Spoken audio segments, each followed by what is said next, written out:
In recent years, we have seen a clear decline in both testosterone concentrations and fertility. You're damaging your testicles without realizing it, and as you can imagine, this severely affects your health. And we do it with our diet, lifestyle, chronic stress, lack of rest, misuse of drugs, but also with the following 7 testicular toxins that you haven't even considered. Remember them in your life or your gonads will face the consequences. Remove them and your testicles will effectively perform their dual roles, testosterone production and producing healthy sperm, because the quality of semen not only reflects whether you will be fertile or not, it also gives us information about your overall health and the possibility of suffering from different disorders throughout your life. So much so that there are authors who propose the semen analysis as a potential screening test for overall male health. Let's start by looking at the first element that compromises your testicular health. I advise staying till the end, as the final 2 are crucial due to their common consumption. Bisphenol. Bisphenol A or bisphenol is a contaminant and endocrine disruptor present in containers and plastic bases, can linings, receipts printed by thermal printing, components of appliances, and some personal hygiene items. Exposure to bisphenol A can reduce semen quality, including sperm concentration and motility.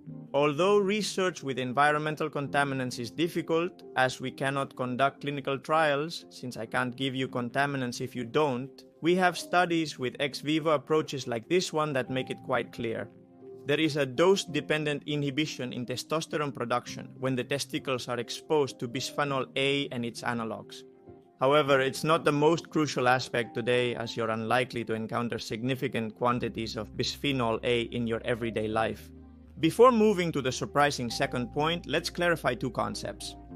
Infertility. Infertility is defined as the inability to achieve pregnancy after 12 months of regular unprotected sex and affects between 8 and 12% of couples worldwide. The prevalence is higher in the West. And low semen quality. What do we call low semen quality? Well, it boils down to 3 elements, all of which may be present or in different combinations. Low sperm count, that is, there are fewer sperm than there should be. Low motility, these move less than is also expected, and altered morphology in the sperm. The technical name is oligospermia, asthenospermia or teratozospermia respectively. The absence of sperm is called azoospermia and can occur for various reasons such as chemotherapy treatment or genetic alterations. Surprised? Yes, it's about ibuprofen. Abuse of ibuprofen alters testicular physiology in humans and can even lead to a state of compensated hypogonadism. In this study, males exposed to ibuprofen had a lower testosterone LH ratio, that is, lower testosterone and higher LH. LH, I remind you, is one of the 2 gonadotropins and acts on the Leydig cells in the male testicle. Indeed, the testosterone-LH ratio serves as a clinical indication of Leydig cells' function, crucial for testosterone biosynthesis. A higher ratio indicates more cell functionality, a lower one, less. But how does ibuprofen directly affect my testicles, you might ask? In what way is it toxic? Well, through the temporary inhibition of the expression of some genes in these cells. Yes, this and other painkillers, in summary, cause Leydig and Sertoli cells to stop performing their functions in the testicle by not expressing some genes. The quick conclusion would be chronic abuse of ibuprofen directly affects the pituitary testicular axis by having an anti-androgenic effect. You might say, well, but okay, what dose is safe? Well, we don't know.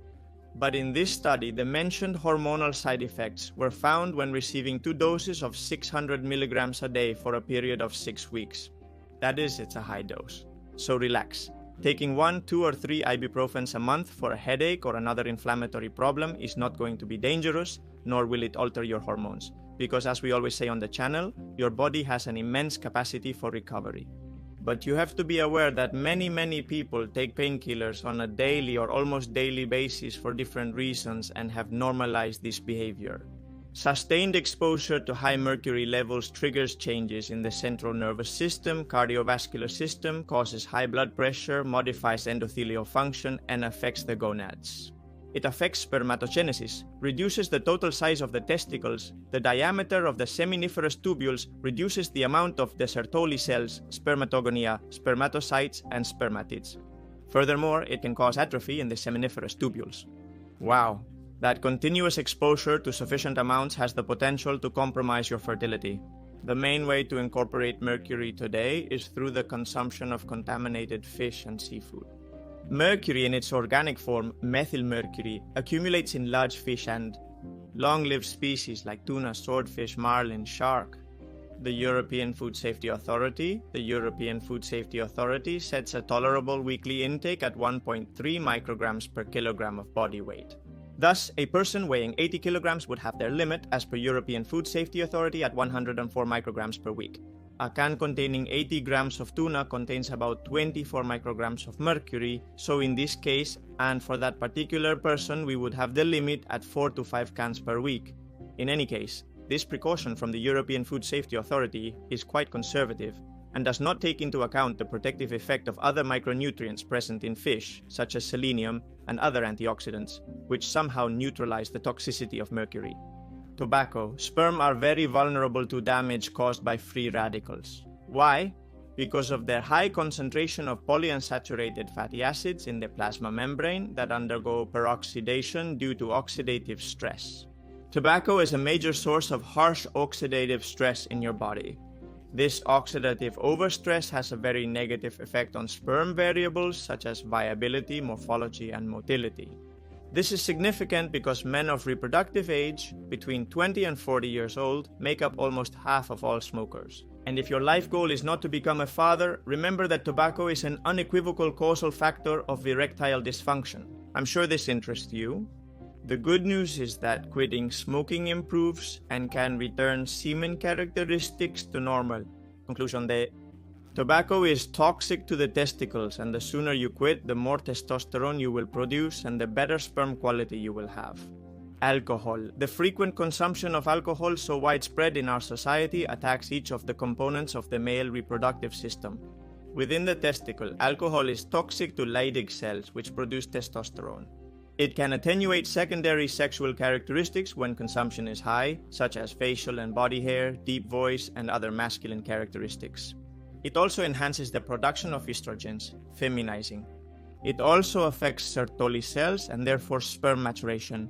In addition, it reduces the pituitary gland's production of gonadotropins, LH and follicle-stimulating hormone.